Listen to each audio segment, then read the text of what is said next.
Bienvenue à ce numéro du Journal des Journaux paru du 3 au 9 février 2025, un numéro que nous entamons avec des événements ayant marqué l'actualité de la semaine. À cet effet, Douane nationale pose de la première pierre de la construction d'un immeuble de 151 bureaux, titre entre autres à sa une l'hebdomadaire Le Courrier, qui constate qu'après plusieurs années de dispersion des différentes directions de la douane nigérienne, le regroupement s'annonce avec le lancement des travaux d'un immeuble de 10 étages pour la direction générale des douanes. C'est le lundi 3 février 2025 que la pose de la première pierre de son nouveau bâtiment était faite sous la présidence du Premier ministre, ministre de l'économie et des finances Ali Mohamed Lamine Zen, en présence de plusieurs membres du CNSP et du gouvernement. C'est un terrain de 8715 m², ex-hôtel Sabka Lafia, qui va abriter le nouveau siège, un véritable joyau. Ce bâtiment R+10 va abriter 151 bureaux, des salles de conférence de plus de 250 places, 10 salles de réunion, un musée de l'administration douanière, 5 ascenseurs, un parking moderne de 200 places, tout ce dont doit disposer un bâtiment moderne pour le bon fonctionnement de l'administration, selon Le Courrier. Le CICR sommet de quitter le Niger sans explication, titre dans la rubrique « On en parle » de sa parution en date du 6 février, le quotidien privé L'Enquêteur, pour qui, sans surprise, Niamey a dénoncé le mardi 4 février l'accord de siège du Comité international de la Croix-Rouge CICR.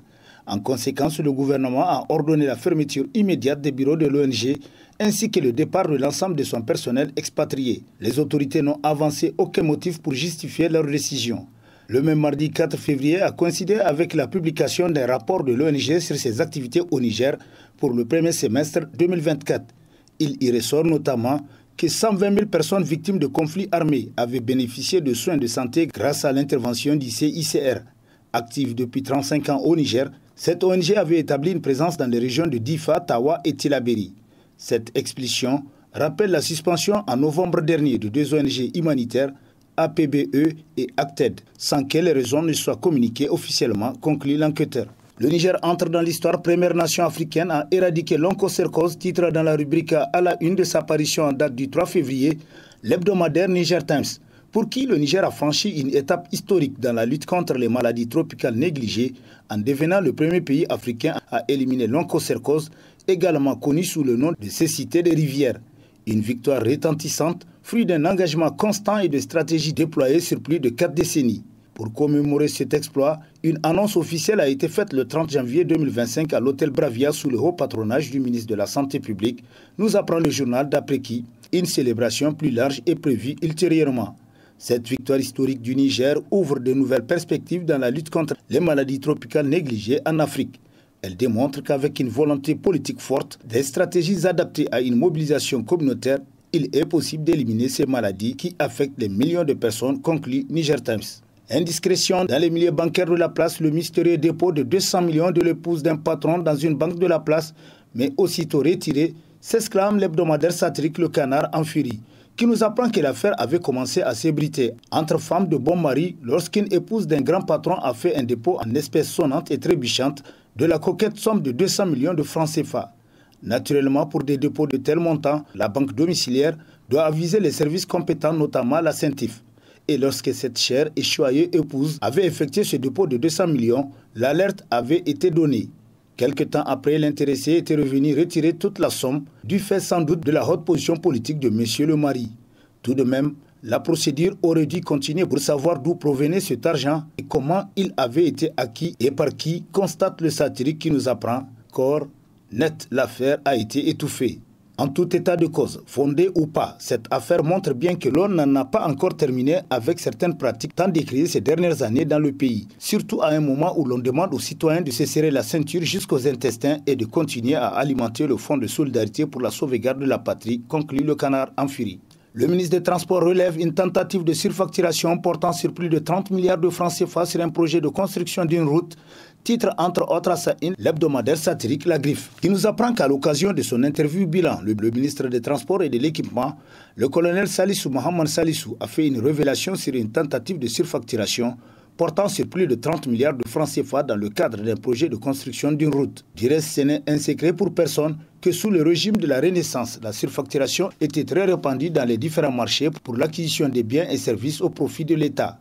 À travers ces pratiques malsaines et immorales, des fonctionnaires se sont retrouvés à la tête de grosses fortunes que même leur salaire d'un siècle ne peut pas justifier. Il suffit de circuler dans certains quartiers de Niamey pour voir les signes de cet enrichissement illicite avec des constructions éléphantesques et luxueuses, conclut la Griffe. Passage des ministres sur Télé Sahel, est-ce une diversion pour retarder le remaniement? S'interroge l'hebdomadaire L'Actualité, pour qui on voit bien depuis quelques jours. C'est à un défilé gouvernemental de ministres que l'on assiste sur le plateau de Télé Sahel qui viennent se livrer à une sorte d'auto-évaluation de leur action. Ce qui pose plus de problèmes, c'est le timing de ces débats qui se déroulent tous les 2 jours. Or, à ce rythme, il faudra plus de 40 jours pour que l'ensemble des membres du gouvernement passent au studio de Télé Sahel. Ce qui pourrait signifier que le remaniement gouvernemental tant attendu et nécessaire en vue de réoxygéner les poumons de l'actuelle équipe gouvernementale n'est pas à l'ordre du jour avant plusieurs mois, constate L'Actualité qui renchérit. Or, l'urgence de ce changement devient de plus en plus pressante car l'actuelle équipe gouvernementale semble avoir atteint ses limites objectives. Opérateurs économiques nigériens et politiques, AOM, Charfo, Woudinoussa, Rimbo, Baba Ahmed, Saleh Boss, Idi Masta, faut-il vraiment s'en méfier? Se demande l'hebdomadaire satirique Le Hérisson, qui nous apprend que les incontournables du régime de la Renaissance les appelle-t-on, en raison de leur niveau de responsabilité ou supposée implication dans la gestion sous la Renaissance actes 1, 2 et 3 à travers les marchés publics et le financement des partis. Sous cette transition du CNSP également, il continue d'occuper l'actualité socio-politique et économique du pays selon le satirique pour qui on parle désormais de Saleh Boss, un magnat de l'or à la générosité débordante. Mais lui n'est jusque-là pas encore apparu dans un quelconque marché public. Ce sont les nouveaux Tchana Aoulekwara, Bala Dansani. À chaque époque, ces opérateurs économiques et toutes les polémiques que soulèvent leurs relations avec l'État, conclut Le Hérisson. Changement du bureau de la Coldef, prendre un nouveau départ, titre entre autres à sa une, l'hebdomadaire Le Républicain Info, qui constate qu'après une année d'exercice, le bureau de la commission qui a rendu son bilan provisoire a été dissous. Mais avant, il avait rendu ce bilan qui semblait ne satisfaire personne au regard des attentes de justice sociale et surtout de ce qui reste à faire par rapport aux nombreux dossiers empilés, attendant d'être examinés afin de poursuivre leur chemin vers la justice pour que l'État rentre dans ses droits. Sans doute que la réputation d'intégrité dont est crédité le nouveau président du bureau, le colonel Agali Zenou, sera un atout majeur pour la reprise en main des choses par cette nouvelle version de la Coldef, selon le Républicain Info qui conclut. Il ne reste plus qu'à espérer un soutien fort de la part de l'opinion publique nationale pour que les milliards volés des caisses de l'État reviennent dans le trésor public pour le plus grand bien de tous. Alliance des États du Sahel, les échos du front, titre dans ses colonnes l'hebdomadaire Écho du Monde, qui nous apprend que des sources sécuritaires lui indiquent pour cette semaine que la situation sécuritaire est sous la maîtrise des forces de défense et de sécurité. On peut aussi dire, sans aucun risque de se tromper, que l'accalmie s'installe de manière progressive dans le pays et au-delà dans l'espace confédéral de l'AES. La marge de manœuvre des terroristes est devenue très restreinte et ne leur laisse aucune chance à mener des attaques offensives d'envergure vis-à-vis des forces de défense et de sécurité ou des populations civiles. Les terroristes se contentent des engins explosifs qu'ils posent nuitamment avant de prendre la fuite, nous apprend davantage Écho du Monde. Import-export de la mendicité à quand la fin de la spirale de l'humiliation, s'interroge le bi-hebdomadaire La Patrie, pour qui on se rappelle que cependant les Renaissants, alors que les tenants du pouvoir s'enorgueillissent que le pays a changé et que le niveau de vie des Nigériens aurait beaucoup changé, que l'on a assisté à un développement du phénomène de la mendicité, ternissant l'image d'un peuple qui aurait pu mériter mieux.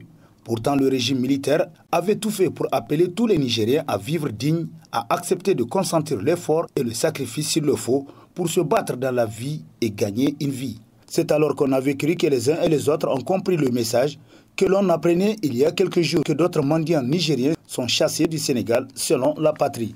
Baisse de niveau des élèves, qui faut-il blâmer? S'interroge Niger Inter Hebdo, pour qui le constat est sans appel. Le système éducatif nigérien d'aujourd'hui est confronté à un sérieux problème de baisse de niveau des élèves. Un phénomène très récurrent et qui inquiète plus d'un, mettant du coup en évidence la problématique de la relève que devra assurer la jeune génération à l'avenir. Il n'est pas faux de relever le manque de formation pédagogique de certains enseignants ou encore la non-maîtrise de la matière à enseigner aux élèves, ce qui pourra facilement réjaillir sur le niveau de ceux-ci selon Niger Inter Hebdo. Environnement, le fleuve Niger menacé par des ordures, s'exclame le bimensuel Levé Plus, pour qui le pont Kennedy offre depuis quelque temps un spectacle désolant d'insalubrité. Pour tout celui qui jette un coup d'œil au milieu de la traversée, il y verra un tas d'immondices jusqu'à la hauteur du pont.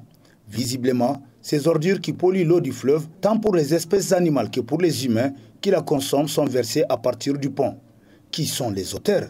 Se demande le journal, pour qui Les autorités municipales ainsi que les services spécialisés de l'environnement et d'hygiène se doivent de veiller pour que cela s'arrête. Il faut identifier et poursuivre les auteurs selon les V+. Comment le chef de l'État peut-il efficacement combattre la malgouvernance qui gangrène le pays des années durant, s'interroge le bimensuel Le Nouveau Citoyen. Pour qui la construction d'un État moderne au Niger, comme dans de nombreux pays en développement, est confrontée à plusieurs défis nés de la malgouvernance chronique cultivée par les élites mal formées et dépourvues du sens de l'État. La malgouvernance crée les inégalités sociales et économiques, source de frictions qui peuvent inciter certains à recourir à la corruption comme moyen de survie ou d'amélioration de leur situation. Les institutions de notre pays, bien qu'en développement, restent souvent fragiles et manquent de moyens pour fonctionner efficacement à cause de ce fléau. Pour y arriver, il faudra rédiger une charte ou une politique interne interdisant explicitement le recrutement basé sur les relations personnelles selon Le Nouveau Citoyen. Chantier de la refondation de la République, sécurité et pétrole, les dossiers que le CNSP ne pourrait ignorer, titre à sa une l'hebdomadaire Le Monde d'aujourd'hui. Pour qui, si le CNSP attachait un prix particulier au rétablissement de la justice sociale au Niger, il devrait se ressaisir pour instruire rapidement le dossier pétrolier, conformément à l'engagement de son président, le général Abdourahmane Tchani, de faire profiter le peuple nigérien de l'exploitation des ressources naturelles du pays. Or, durant 12 ans, ces ressources pétrolières n'avaient profité qu'à quelques privilégiés de la République que tout le monde connaît. Au regard de tout ce qui précède, la gestion de la question sécuritaire et de l'exploitation pourrait suffire à elle seule un chef d'inculpation assez grave contre le régime déchu. Chaque jour qui passe apporte la preuve supplémentaire, mais l'on ne sait pas pourquoi, jusqu'à présent, les lignes ne bougent pas dans ce sens, conclut Le Monde d'aujourd'hui. Le soleil s'élève, titre pour son éditorial l'hebdomadaire L'Éclosion. Pour qui le soleil s'élève? Tant pis pour ceux qui ne voudront pas profiter de sa lumière. En tout cas, nous de la Confédération AES, nous sommes déjà sous le soleil. Pendant de longues décennies, on nous avait cassé les tympans avec les discours de la démocratie et des droits humains, et voilà qu'aujourd'hui, comme dans un mauvais rêve, l'on découvre que les auteurs de ces discours sont les parrains des malheurs du monde. Quoi qu'il en soit, nous avons le devoir de ne compter que sur nous-mêmes, et pour nous, le soleil est déjà au milieu du ciel, conclut L'Éclosion. Construction de la raffinerie du complexe pétrochimique de Dosso, les travaux d'études de faisabilité continuent sur le terrain, titre dans ces colonnes l'hebdomadaire Le Nouveau Républicain, qui nous apprend qu'après les spéculations sur la société Zimar Inc., choisie par l'État du Niger pour la construction de la raffinerie de Dosso, aujourd'hui le doute se dissipe avec les travaux d'études de faisabilité qui avancent à grands pas sous la supervision des experts de la société. À travers ce choix stratégique, le Niger opte pour une meilleure capacité de production et une grande autonomie énergétique. C'est cette voie pour une souveraineté qu'a emprunté le Niger depuis le 26 juillet 2023 selon Le Nouveau Républicain qui conclut « Il ne reste plus que la réalisation de cette infrastructure de développement ». Situation politique, après le 26 juillet 2023, les raisons du laxisme du PNDS-Taraya, titre à sa une l'hebdomadaire L'Autre Républicain, qui nous apprend que les observateurs avertissent et demandent qu'est-ce qui justifie la posture laxiste du PNDS après le 26 juillet au lieu de mobiliser et coordonner un mouvement de lutte comme chaque fois que notre processus démocratique était en péril. À la différence de certains leaders du PNDS, pourquoi les autres leaders des partis politiques victimes de coups d'État n'ont pas daigné collaborer avec les juntes militaires? Se demande encore le journal pour qui, ce qui est clair, si la tendance actuelle se maintient, le PNDS n'est plus ce parti dont le socle est la lutte contre l'injustice et le renforcement de la démocratie. On l'aura compris, c'est de façon délibérée que celui que d'aucuns présentent comme l'autorité morale de la junte a concocté son plan machiavélique visant à déposer Bazoum Mohamed pour se protéger ainsi que ses bras armés dans la gestion mafieuse des affaires durant ces deux mandats, conclut l'autre républicain. Baptême de l'Institut Tanja Mamadou, gestation d'un parti politique. S'interroge le bi-hebdomadaire La Roue de l'Histoire Info, qui nous apprend que le dimanche 2 février 2025, les partisans de l'ancien président de la République, Mamadou Tanja, portaient sur les fonds baptismaux un institut dénommé Institut Tanja Mamadou pour la paix et le développement, une sorte de fondation pour honorer et perpétuer la mémoire du défunt président. L'événement, qui intervient presque 5 ans après la disparition de l'illustre homme d'État, s'est déroulé au Grand Hôtel de Niamey où les amis, parents et partisans du président Mamadou Tanja et surtout les anciens du MNSD et de la courte 6e République se sont retrouvés pour jeter les bases de cette structure selon La Roue de l'Histoire Info, pour qui, ce qui est sûr, l'avènement de cette structure, quoique salué par tous, ne manque pas d'intriguer dans les cercles de réflexion et autres fadas. Football tournoi interagent de la DGI, Dame Coupe a choisi l'équipe du cabinet, titre dans ses colonnes le bimensuel Mutation, qui nous apprend que les lampions se sont éteints le vendredi 31 janvier dernier au centre technique de la FENIFOOT sur la première édition du tournoi interagent de la Direction générale des impôts. Dénommé Coupe DGI, L'événement a mis face à face l'équipe du cabinet et celle de la direction régionale des impôts de Maradi. Démarrée le 24 janvier, la compétition a donc pris fin avec le sacre de l'équipe du cabinet qui a battu celle de Maradi sur un score de 3-1, nous apprend davantage mutation. Et c'est sur ce mot de sport que prend fin le présent numéro de la revue de presse. Prochain rendez-vous, plaise à Dieu dans une semaine avec toujours la même passion de vous servir. Bonne lecture et au revoir.